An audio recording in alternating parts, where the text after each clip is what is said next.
The coal phase out in Ontario, that was actually spawned by grassroots activism. It was our initial campaign, the Clean Air Alliance. We formed in 1997 to call for 100% coal plant phase out. It took 17 years. The McGuinty government, followed by the Wynne government, actually made it happen, brought in green energy at the same time. So, yeah, grassroots activism can really shift public policy dramatically, as we saw in Ontario. And now the rest of the world is following on Ontario's lead in phasing out coal. So that's a super success story. But now we have a very different story with the Conservative government that was elected 2 years ago. They immediately canceled 60% of the funding for the conservation programs, which were very successful. The previous Wynne and McGuinty government had reduced electrical demand in the province by 10%, which is a dramatic, that's our lowest cost way to reduce electricity bills, is by reducing the amount of supply that we have to produce. And it's our cheapest. It's only on average 2 cents a kilowatt hour to reduce demand. So the Wynne government had very successfully reduced demand dramatically, as they had also invested in wind and solar energy, spawning a whole renewable energy industry in this province, such that we have more wind and solar in Ontario than any other province in Canada.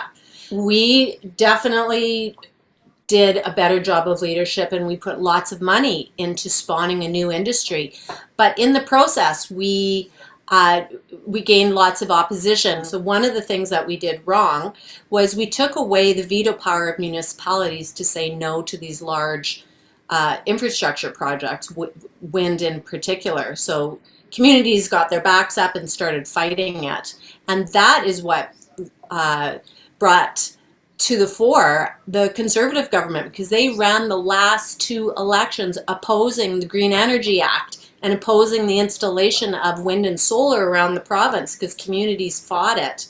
So it was very instrumental. The new government came in, the Ford government came in, they canceled 758 renewable energy projects that had already been signed by the Wynne government. They even canceled some large projects that were already built at huge economic consequence to the province.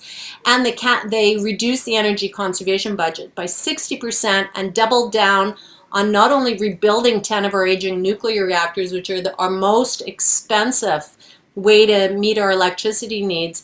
They canceled negotiations with Quebec, which the previous government was involved with negotiating for low-cost renewable Quebec water power and storage imports. And they moved forward with building a new GTA small modular reactor at Darlington.